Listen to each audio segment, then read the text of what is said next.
I always say, man, I'm talking to the cool motherfuckers, but it don't even mean like the cool crowd, like the popular cool kids. Like, no, in every group there's a cool one. There's a there's one that's the one. You know what I'm saying? Like they can all be playing Smash Bros on a 64, but it's one that's super good. Like I'm talking to that one. You know what I'm saying? I'm talking to the one that's gonna put the crew onto what they're on into. Microphone check, 1 2. What is this? It's the 5'7" assassin in the podcast business. I am your host, Rohan Patra, the rap music plug at your service. Here we are again at the end of a rainbow. Unlike most things in the world these days, music and art in general is unique because it can't be quantified or calculated, explained, or recreated through algorithms and equations.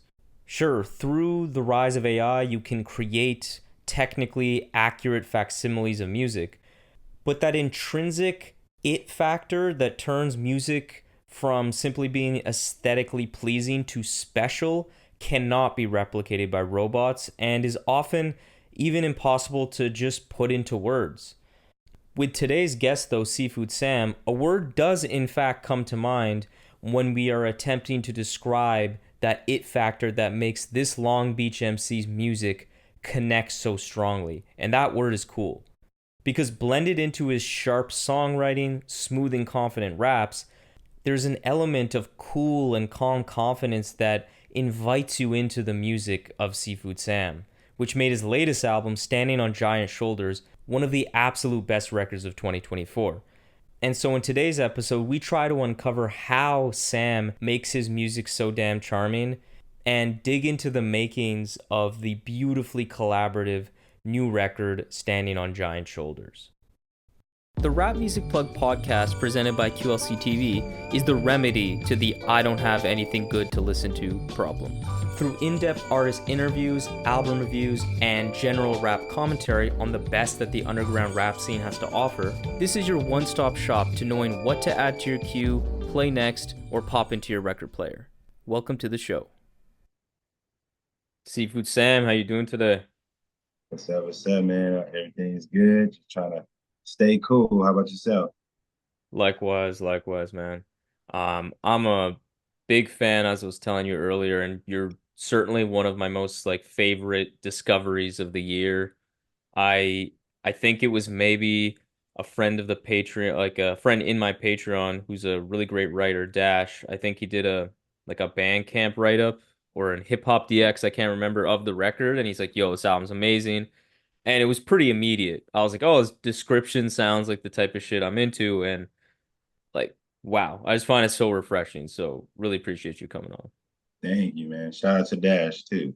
Thank you, Yeah. thank you. You have a pretty fascinating backstory as I came to kind of like research how you got into your career. And you used to be a model before making waves in the rap game.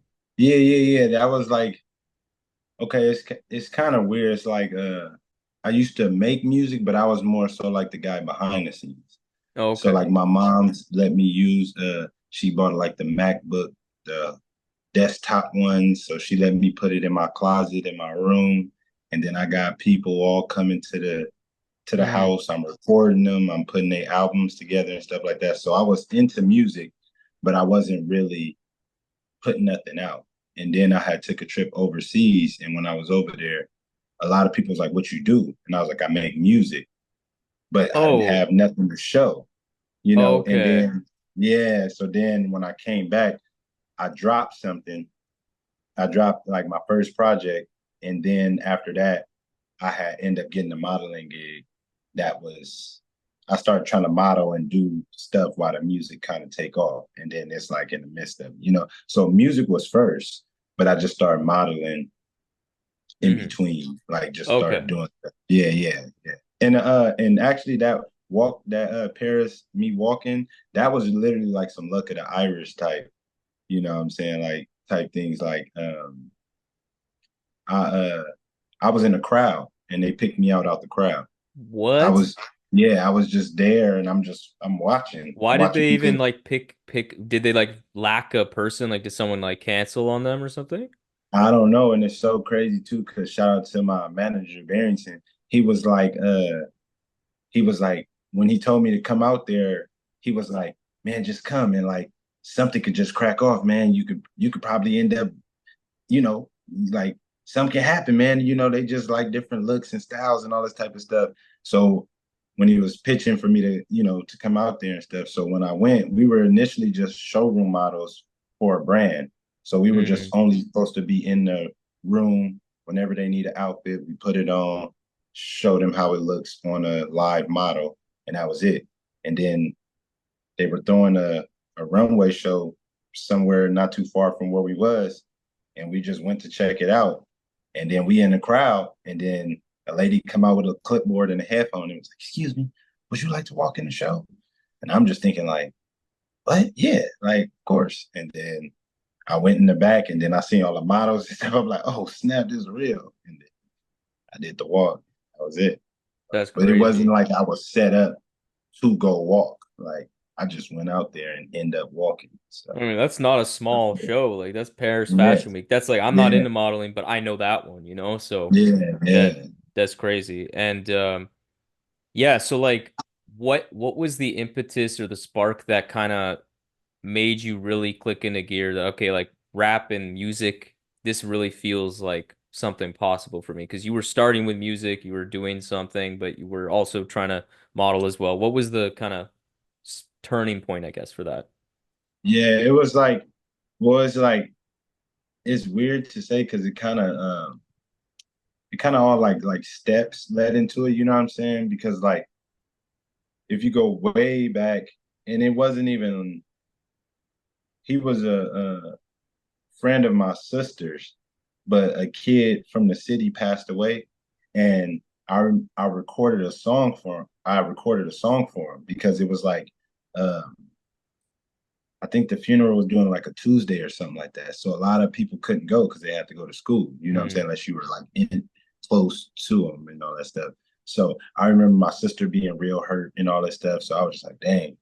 And me just being creative and all this type of stuff. I just went there and made a song about him, and I think it was over like Beanie Siegel, Feel It in the Air beat or something like that. And I just rap, but the response it got from that just kind of first made me just like, oh dang, like that's crazy. Like people actually rock with it. I remember being outside of school on a bus stop and somebody drove by bumping the song.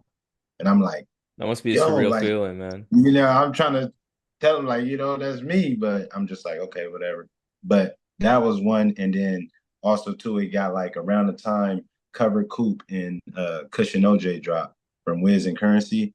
Around that time, once I heard that, that's what made me really be like, I'm about to take music serious. Like I'm trying to be with them. Like then I really start trying to put it my like best foot forward. And then I think what really, really took it off was when we went to South by Southwest in 2013. And I got to see different artists perform and stuff. And that's what really made me be like, okay, let me really, you know, take it serious. Cause people up here, I seen SZA, Ray Shrimmer, Mm. Migos, but this is all before they were like big, big. They were just coming up. And then, to see everything blow up, that's what really, around that time is when it was like, it's time, like I want a job.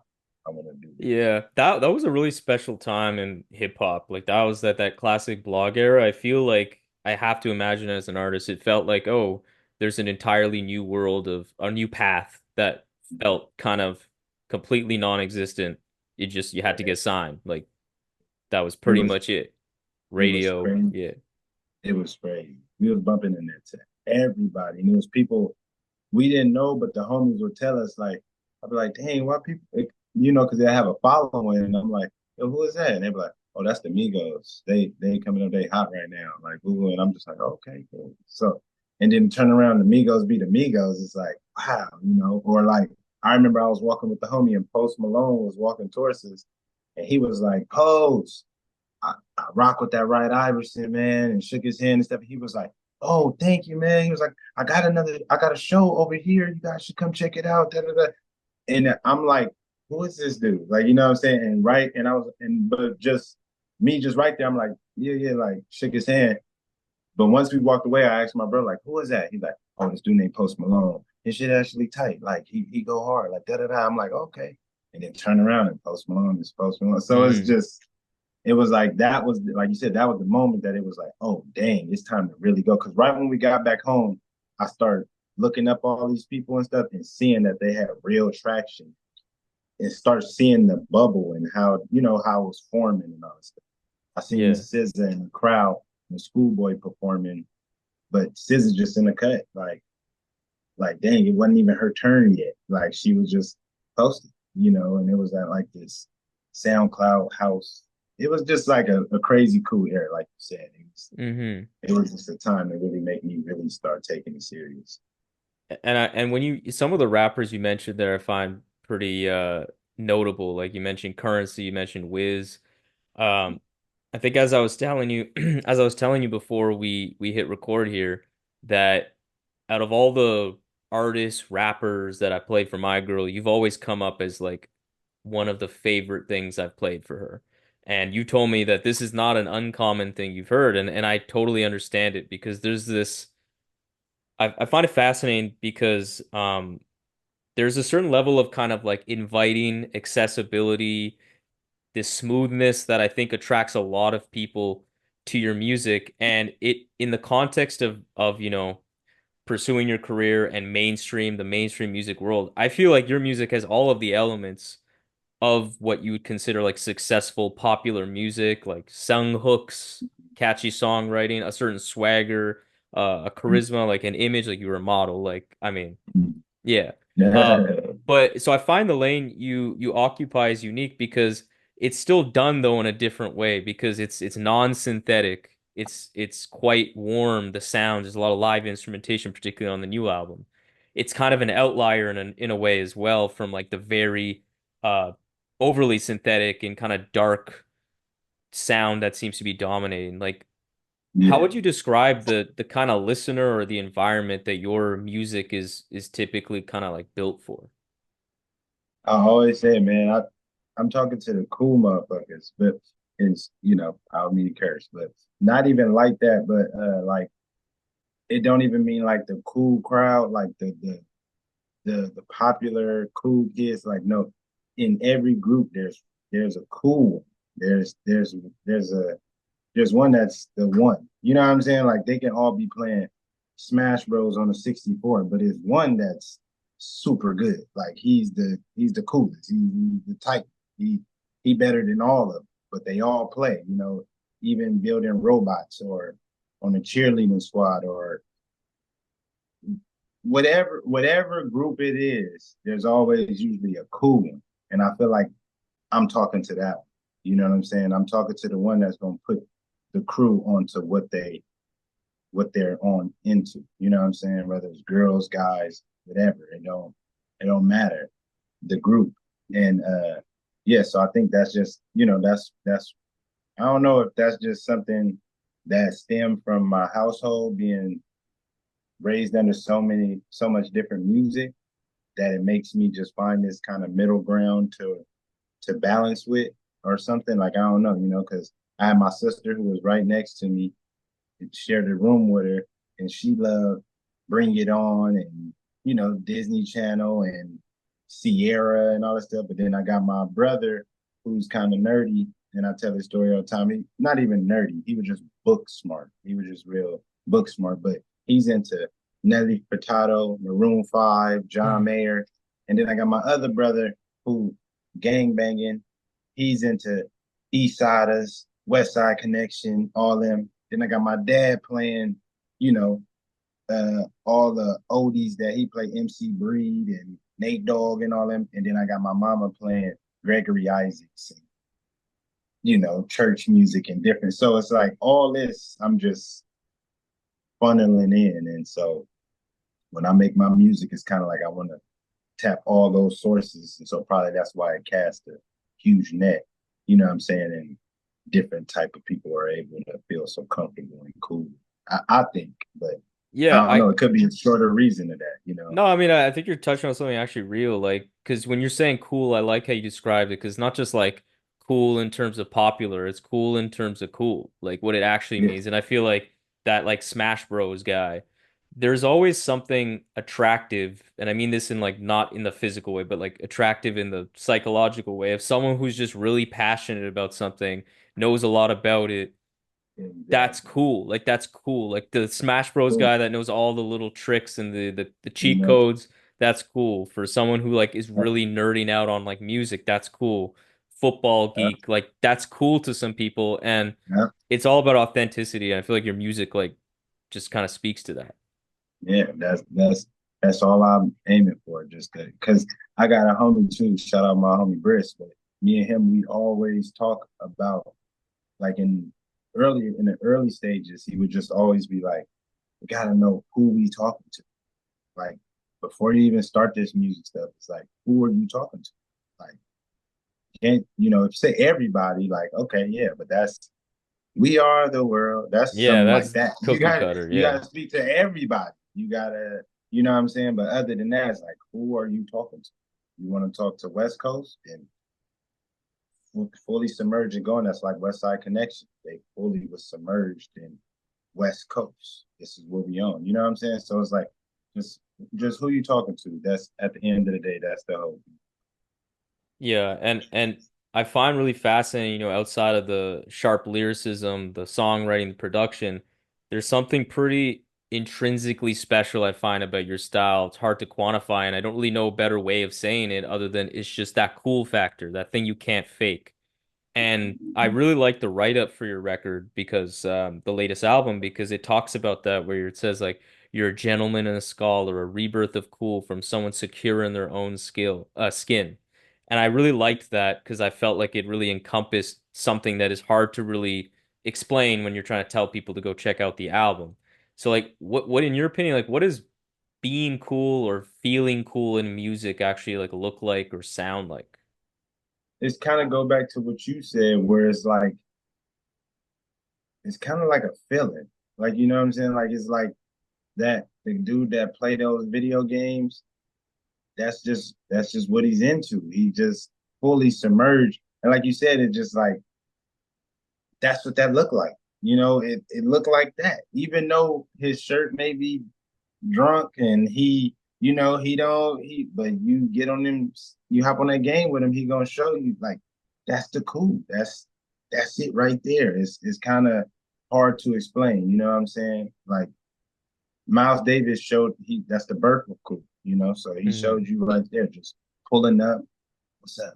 Like just boom, go. Like I don't know. It's hard. It's just whatever however you see it, 100% confident in it.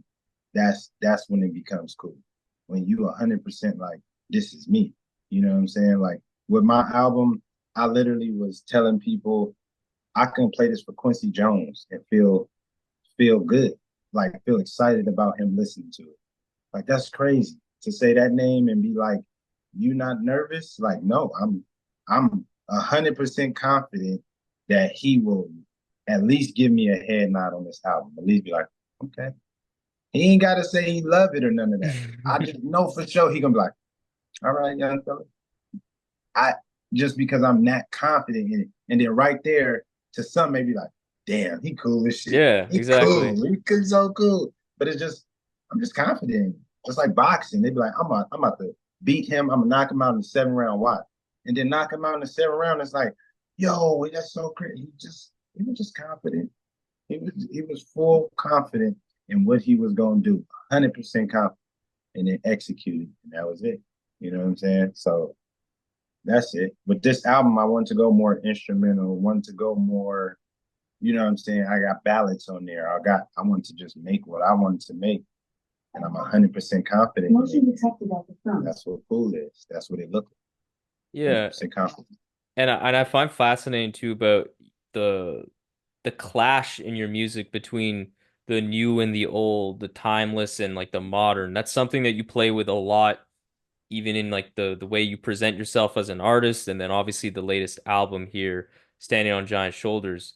What exactly do you find kind of like interesting or inspiring about this clash of mixing modern and classical together? Yeah, because I always said I'm the futuristic artifact. You Hmm. know what I mean? Like that. I'm it's something now, but it's something you if you feel like it's just like classic art, but it's brand new. You know what I'm saying? But that's just like I said, it stems from the music I was raised on and just wanting the wanting that feeling back. You know what I'm saying? That feeling that they had when Distant Lover played by Marvin Gaye. It was just like, ooh, like it was just a like I don't know. It just was I don't know. So I just want to make sure I keep that, try to at least keep that feeling alive. You know what I'm saying? Like you heard of October London? Have you heard of No, October London? no. He a new artist on Death Row, but he give you that Marvin Gaye Oh, vibe where you just feel that. You know what I'm saying? He just give you that feeling. It's not like he's Marvin or nothing, but he give you that feeling with that music. So you know what I'm saying? I just want to be that artist that is like it's always something in there that you can find, whether it's like, damn, that's low key on some Method Man shit. hmm. Damn, that's low key on some SWEs. Yo, damn, that's on some Lil Bow Wow shit. Damn, that's low key on some like wherever it go. That's on some Sublime shit. Damn, he low key on some Nirvana shit. Like it just whatever my mind was tapped into, I go. And it just mixing, like you said, mixing stuff. I just love doing that. One of my greatest, I mean, one of my whenever I ask what's one of the features I would love, is always gonna be Sade and Sugar Free. But those are two like total Different. different, Yeah. Yeah. total different worlds. But I wanna make that sound. Like I wanna deliver that to the world. So no, that's just how my DNA is. It's And just and what it is. another piece of that equation when it comes to like shaping your sound is the that you're a native resident of Long Beach. And throughout exploring your entire catalog, the sounds that we typically expect or those influences are definitely there in that really smooth feeling, that really like laid back feeling. And it really aligns with that Long Beach culture we've all grown to know and love that's rich in hip hop, but then just kind of like generally as well.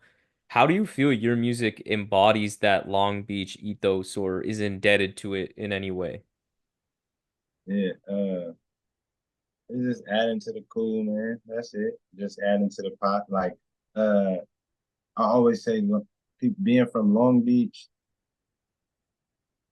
people could think we slower, or we just nonchalant, but it just I always feel it's because we right by the water, so we don't. You know what I'm saying? When you living right by the water, you kind of don't care. You just chilling. You just like, hey, man. It's kind of like how we think of life is in Hawaii. It's Hmm. like they just chilling.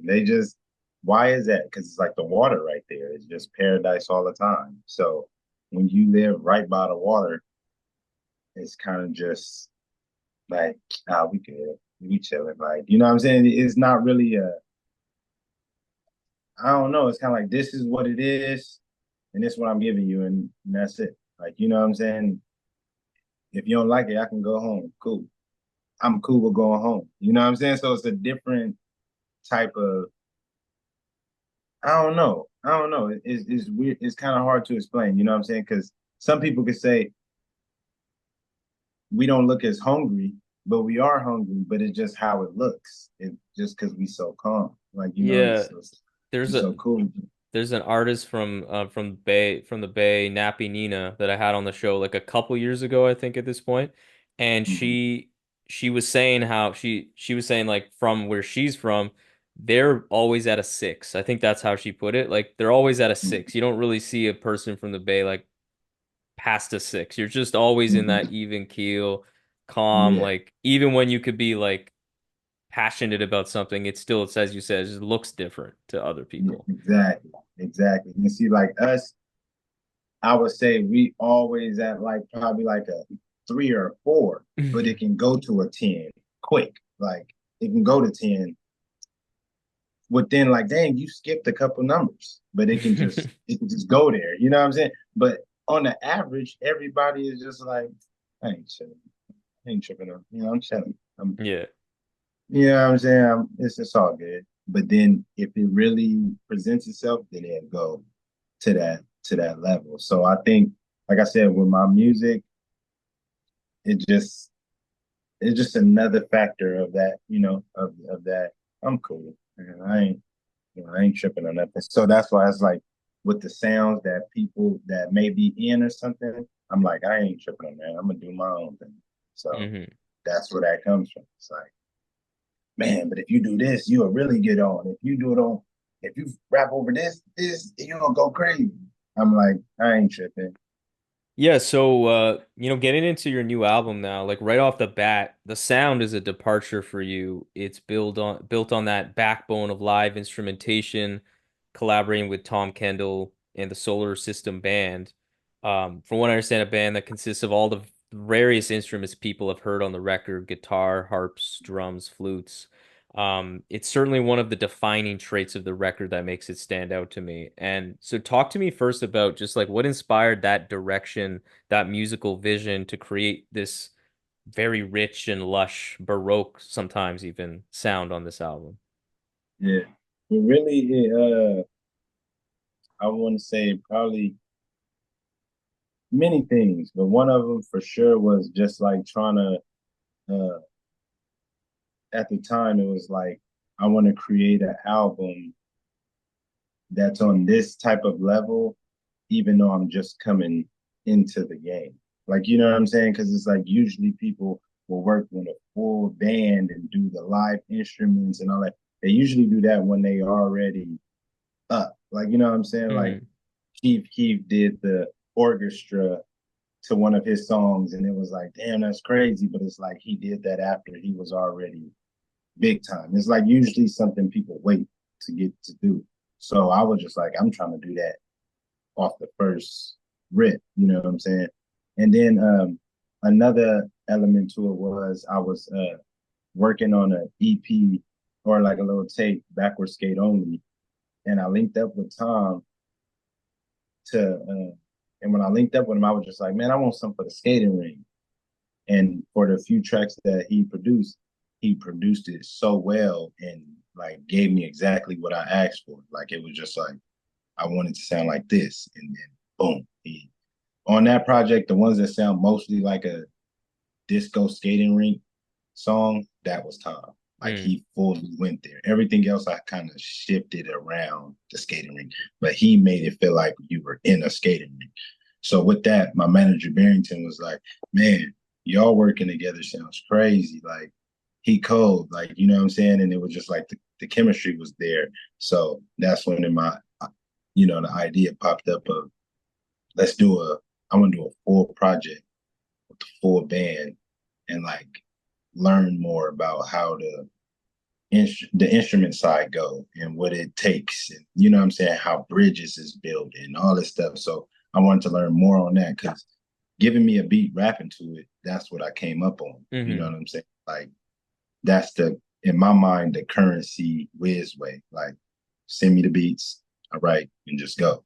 That's what I was thinking it was, but wanting to learn that James Brown sound, that James Brown side where it's like he knows when the band should stop. He can go like this and the band stop and then he can do like this and then the flutes go. And I was like, dang, I wanted to learn more of that. So that's what opened up my mind of, trying to dig deeper. And that's kind of like what started off the process of working on this album was just all those things, you know, Yeah.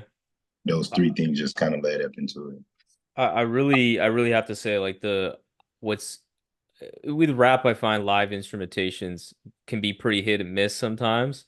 Mm-hmm. And I feel like the way this all comes together, you just don't, it's just so seamless. Like it feels so just exactly right. It doesn't feel like, I find often how I would say is that like live instrumentation in hip hop sometimes feels like, oh, they're just doing a live instrumentation version of something.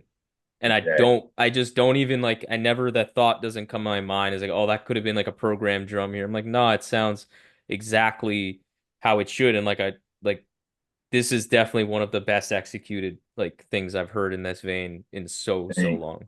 Yeah. thank you. And two, like you said, I think it'd be sometimes our ear get trained to the regular version. So then when we do hear the live version, it's cool, but it's like, I kind of Mm, wanted to just hear it regular. You know what I'm saying? So sometimes when you go watch your favorite artist at a live show, exactly. they're gonna Exactly. do it, but then they do it over this band, and it's like, do, do, do, do, Hmm. do, do. And it's like it is the same beat pattern. It is the song, but it's like it's a like you said, it's like the instrument version of the song, like Hmm. a live version of it, and it don't really click the same. You know what I'm saying? But that's why I was like, I want to come out from the beginning like this. I want the full sound on the album to sound live full. So when I go perform this live with the band, it's gonna just sound exactly how it's supposed to sound. And then if I do it with the backtracks, it sounds exactly how it's supposed to sound. Like regardless, Yeah. you know what I'm saying? It's gonna give you that live drum feeling. So Yeah, I yeah. saw Jizza do Liquid Swords in full last year, and it was done with a live band. In a particular, I'm forgetting their name, but they have like a name to their band. They tour themselves. That was Mhm. like so surprising. The RZA sound, so sample heavy. That rendition was again the exception to the rule where I was like, this is incredible. Like this is a new Yeah. thing that's also super fire, different Mhm. versus just being like a pales in comparison, kind of super clean version of a beat that I want to hear dirty, you know? Um, Exactly. and Exactly. I wonder when you talk about more specifically your involvement when collaborating with Tom on these beats and guiding the creation of the album sound, like how did that process look like in more detail? It was it was real simple because uh I always say it, but it's the truth. You know what I'm saying? I feel like you say like the same thing, but it's like it's the truth. So you can only say the truth. Mm, But Tom is literally, I call him, it's like the man that knows everything, knows nothing. Because with him in the room with instruments and that program, he can make any. But it's like he do know how to create things himself. But it's like if you give him a direction, he's going to execute it perfectly, like perfectly. You can say, make this sound like a circus, but with some trap beats. And then I want it to sound like a ballerina session right in the middle, and then go back to the trap beats. And it's gonna literally sound exactly what you asked for. Like, and it won't be no flip, it won't be no cover, it won't be no sample. Like, no, this is all from his brain. He gonna go to a circus in his mind and just start making a circus beat or whatever it is, and fully make it like, yo, this is crazy. So it literally was just me not driving the ship, but just with the GPS telling him where to go.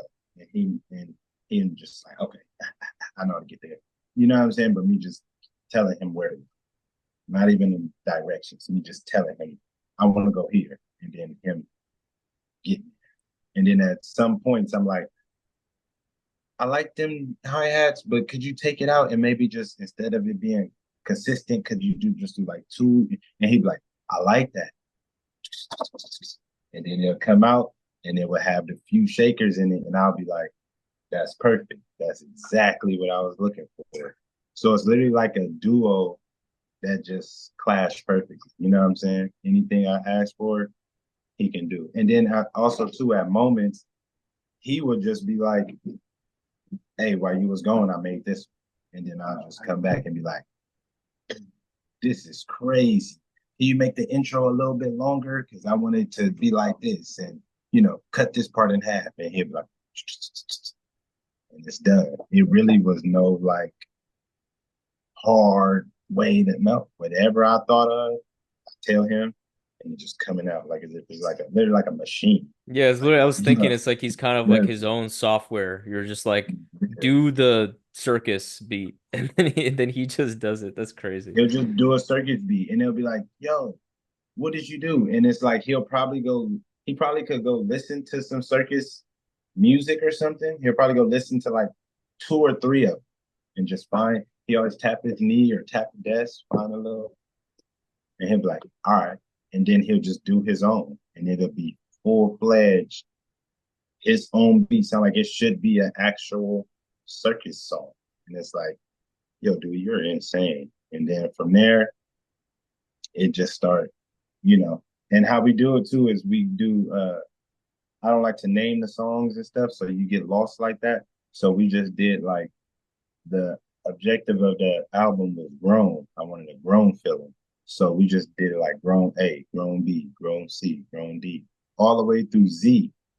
And then we went after we went through Z, we wanted to select the songs, but we end up going past that, going AA, BB, CC, you know, all the way down to like I think G or something. And then we went through those and pick which ones for the album. That's But it's so much crazy. more fun. Yeah, yeah, I find it really cool that like I feel like you're living the dream when it comes to that. I've always wanted to be in a position where you can just kind of I've never been like a beat maker myself or being technically proficient, but having the vision, and I think that goes back to like your upbringing of having such a diverse palette that you can, mm-hmm. as you said, your first kind of time doing this, be able to guide the orchestra in this way, Yeah. and that's so cool. Better and thank you. And it's crazy too, because and I found that out through Tom. Because Tom would literally tell me, like, bro, the way you come up with stuff is crazy. Like he was like, you don't think you know what you're doing, but you by natural, like by ear, just know what you're doing. So he was like, it was kind of a thing like, oh, I just need to learn the terminology, and I would be even, better at just how to explain what I need. But instead, I can just kind of describe it like, I want something with this, but then give me like a telephone voice right here, and then this. And it's like, dang, bro, that's tight. But I didn't know the difference between echo and delay at first, but then he broke it Yeah. down to me. So then I started learning more. So, That's really yeah. cool. Yeah. 'Cause yeah, the thing about this album, like I even feel when you said the Shakers part specifically, I almost feel like the right before the interview, I feel like I was listening to one of the songs that had like a shaker come in at like the third of a verse. Like there's so many times where like one verse has like three Yeah, different little movements. It's such a common thing in this record that I really love. that Um was it. That was it, man. and speaking of like building the beats and the instrumentals, it's also the songwriting that I find is just phenomenal. Like the vocal melodies. I love Overseas Sam. That's probably my favorite like singing moments here. And I'm wondering how did you work with the contributing vocalists to craft these melodies? Like how did you write them and direct them to perform it or anything? Yeah. Well, that shout out to my boy Alan. He's a part of Solar System as well. He's the lead vocalist, and it was it was really I love writing. Like, you know what I'm saying? I love writing. Like, I think if I wasn't like the face of my whole thing, I would just be writing songs, like on some ghostwriter type stuff, Mm. but not just for hip hop. Like, if I could show you the songs in my computer, it's like pop songs, R&B songs, anything. I could write a country song probably. Like, you know what I'm saying? It's just, I love writing and storytelling and just getting that whole thing complete. So with this album, sometimes I'll just be driving, like Lynn's Lullaby. I was driving and it was after a little argument and stuff that I was having. I just thought of the melody in my head, playing the beats that Tom sent to me, and I'm just playing the beat, and I'm just like, "Tell me what you want from me," and I'm just like, "Oh, that sounds hard." Pull out my phone, try to record the little melody, Yeah, the and reference. then you know what I'm saying. And then after that, I just go on my notes, and I'm just writing on the. When I used to work, I drive on my way to work and just add to the lyrics and stuff, boom, boom, boom, boom, boom, and then get to him. And then when we all there, and I'm just like, "Yo, this is my idea," and then I'll just sing it, but I can't really sing like that, you know what I'm saying? So I do what I can. Boom, do that, and then he a cold singer, He's so he'll be amazing. like, "I got you," and then he'll just go in there, tell me what you want, and just and all that. Like that be him, that be him adding the real singer to. I got the idea, but he add the real. It's kind of the same thing with Tom. You know what I'm Mm-hmm. saying? I can just come up with an idea, but he gonna be like, okay, but as a singer, I can't say that word. I gotta this word to be easier for me, and boom. So I was like, okay, we could rearrange this. You know what I'm saying? But Mm-hmm. other than that, that's just how it flowed. That's how Yeah, it flowed man. the whole time. I love it. I love it. And I find a secret sauce with this record that I think is needs to be stated is that like the cohesion of having the same singer on a lot of these songs to sing is really makes it even more cohesive. Like Yeah. obviously, I'm sure you could have got another vocalist, they would have done a great job, but having the Mhm. same one at one point I had to do some research to know you weren't actually singing it yourself because I was like, is that just your singing voice? But I'm like, that doesn't really Yeah. sound like you, but it's the same person. So I'm like, maybe it is. But then I'm like, okay, no, there's a singer in the band. And then I'm like, okay, it makes more sense. But that really adds something to kind of make the whole feel experience like consistent, you know? Yeah. And that reason too, because them the bros and they from the in the cities, because Gracie's in there, but they from the city as well. And they're a band, and so it was really just like coming together, really. You know what I'm saying? Like before putting it out with the label and everything, we was just doing it on some I want to do with whatever platform I got. I'm trying to help them. They trying to help me musically, all that. So we were just using what we can and try to, and I wanted to use every piece of the band. So all y'all get, everybody. I want it to be like a full band project. So any lyrics I write for singing, that's on you. You know what I'm saying? Whatever we come up with the bass, that's on you. You know what I'm saying? Because me and Tom really produced the whole thing, and then he got them to play their parts. You Hmm. get what I'm saying? So it's not like everybody really was there just jamming out and it was Mm-hmm. like that. Like, nah. But some of those moments did happen like that, like on Gracie, her name is Gracie, the harp player, but her adding harp and adding that singing in the back, that was just her doing her. Oh. Like, that's why the song was named after her in a sense. That's why like Mm-hmm. Gracie's, but her name is Gracie. So That's some sweet. so some of what I'm saying, some of those moments did happen of just like a jam session kind of thing. Oh, and by the way, too, I couldn't continue to without shouting out J Motor Gray and Kelsey from Free Nationals. He's the bass player. So he got off on a couple songs and so did J Mo. But those are just two. And I think it's one more. I don't know if it was like trumpet or something, but three people that wasn't a part of the band helped out on one Mm-hmm. or two songs. So I just wanted to shout them out too. But other than that, it was everybody else was in that band. You know That's what I'm sweet. saying? That's sweet. And I understand that James Brown, Bobby Brown, Miles Davis are key figures that inspire your artistry, and then are what the title of this album, Standing on Giant Shoulders, is in reference to. So could you elaborate on the cues that you've taken from these three legends that you've kind of like incorporated into your creative process? Yeah, it was pretty much just crazy because like when you hear it, you would think that I like it's gonna sound something like them musically, but it really had nothing to do with any of their music.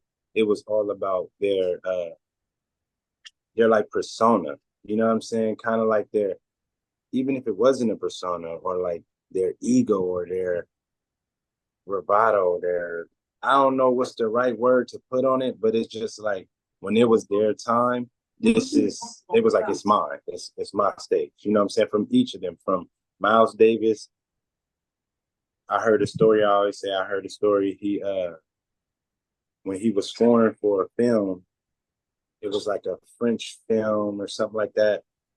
And the orchestra was all waiting for him ready.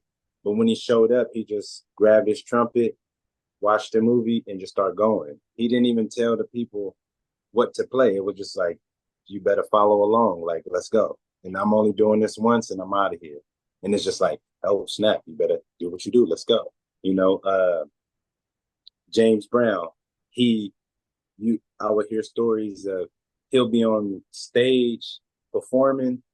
If you was the drummer and you missed a hi-hat during the second song, it could be a 2 hour set. He remembered you missed that hi-hat. He Mhm. that he that into the music that I know you missed that hi-hat and I'm docking you now. That's $20. And it's like, what? And it's like, hey, it is what it is. You can stay here, Jack. I'm gonna go to the next city and find me another drummer. But it was, I'm on it that much. I know about every sound, every the whole thing. That's why he can stomp his foot. And when I stomp, you know to stop. When I do this, you know to do this. You gotta know that. And then Bobby Brown, he said it's his prerogative, like it's my time. Like, he came from a whole band, a group, and was still on tour with them, and then was still just like, it's me. Like, you know what I'm saying? That was the real it's me moment. Like, yeah, that's cool and all, but it's me. What? You know what I'm saying? It just was that. So I think making this album, I was like standing on their shoulders, like, kind of like, I don't care what the sound is now. It's me. That's what I'm making. You know what I'm saying? And then wanting to know about every sound and how it's made and the process of making it. That's, what I'm saying, the James Brown part. Then the Miles Davis is, like I told you, I could play this for Quincy and just be like, I'm good. That's the Miles Davis. Like, I know my shit. Like, it's tight.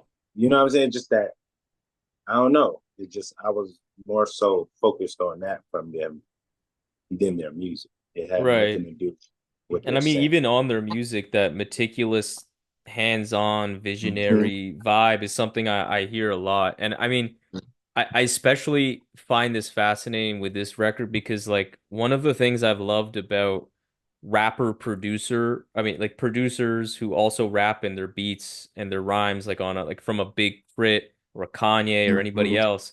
Something that I've found is just like natural and it kind of makes logical sense is I find with those guys like when they rap, I feel like they just have this like unmatched ability to find the perfect pocket and timing on the instrumental because they spent so much time making it themselves. So Yeah, they just feel so like there's never feels like a beat where it's like that seems weirdly chosen yeah, because they made it, right? And I feel what's yeah, weird with this album is you weren't hands on in that way making it on the beats machine or anything, but you still were so closely intertwined with the beats in the creation that I get that exact same feeling like on Brown Skin Cinnamon, I think is an example where like your flow feels like slightly different, slightly more like conversational, fits the subject matter, fits the beat. It's just like I love those kind of things on this record.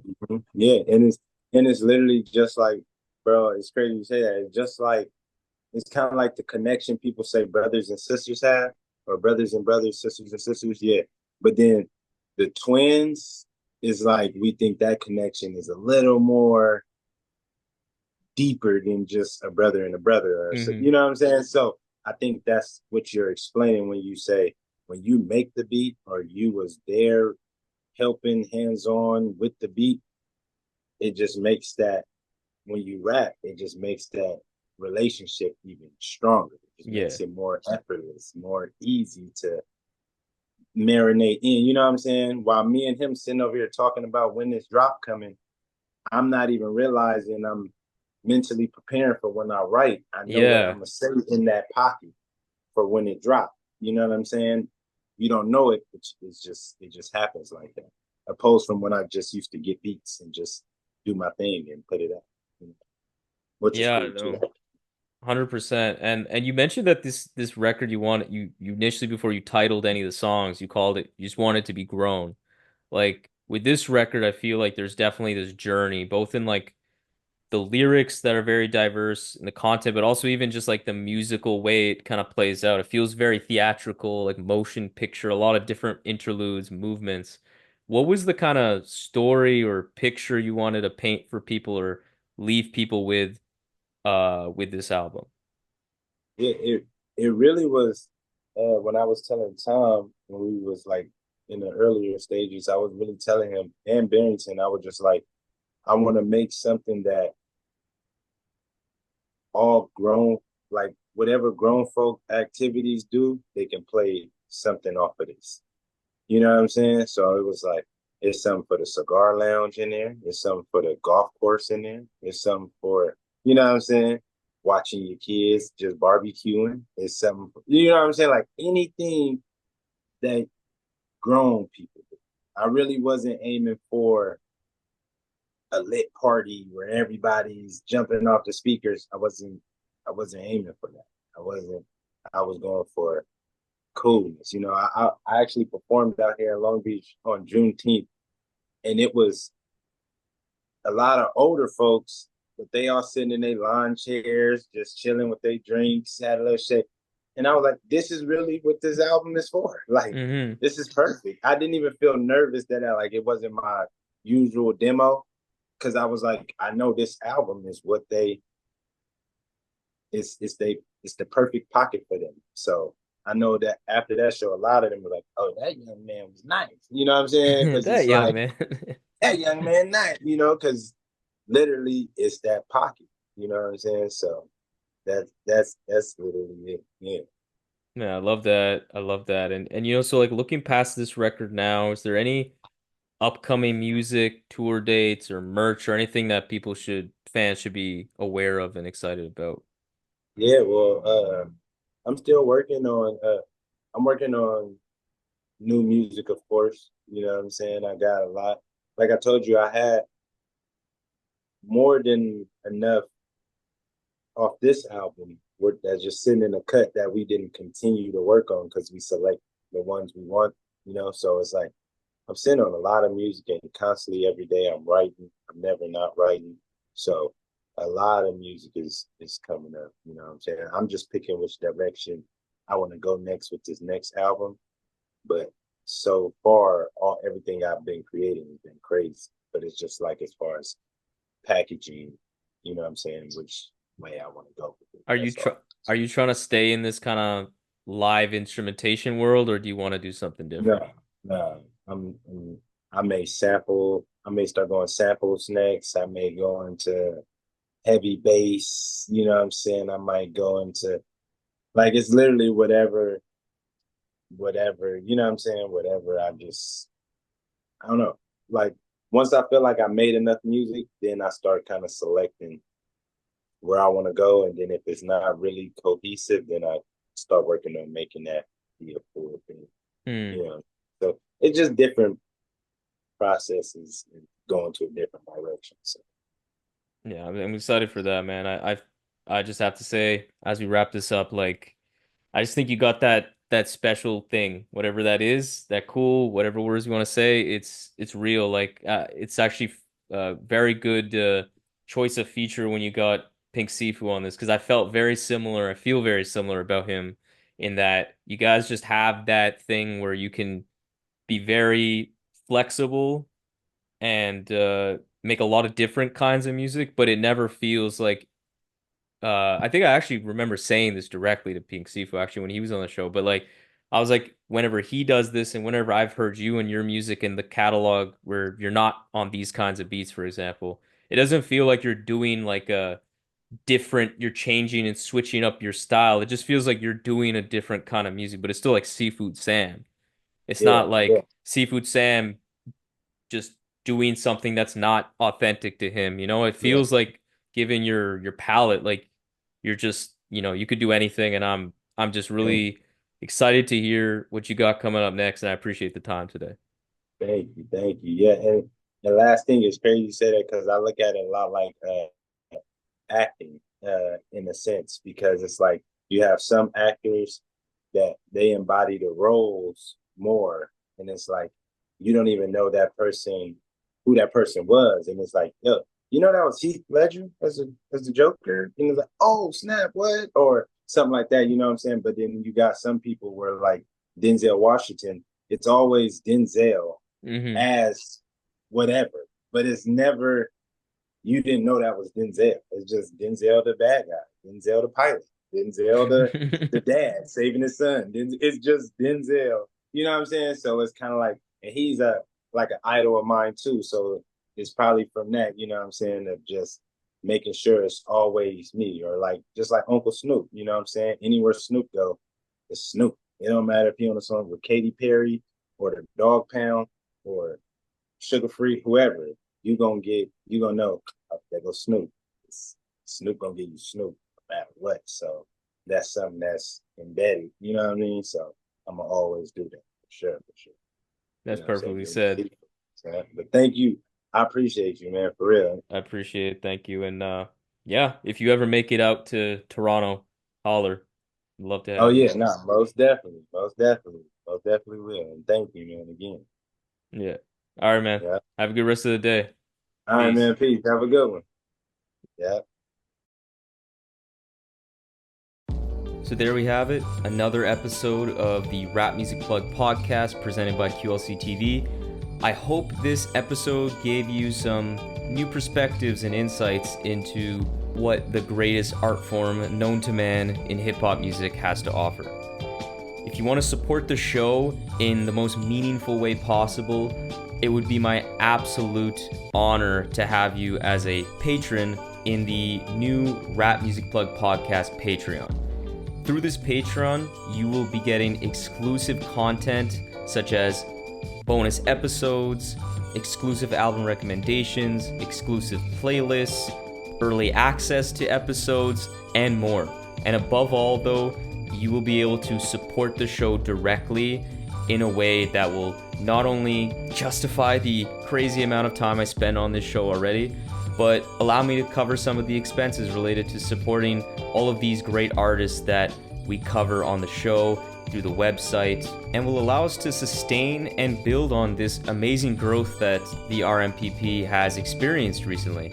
So if you have any questions about any of the Patreon stuff, or just want to keep tabs on the show, interact with me on rap music and all the great stuff that we can talk about, follow me on Twitter and Instagram at rapmusicplugpod, or shoot me an email at qlctv.podcast@gmail.com. You can also rate and review the show on Apple Podcasts and subscribe on YouTube and Spotify as well.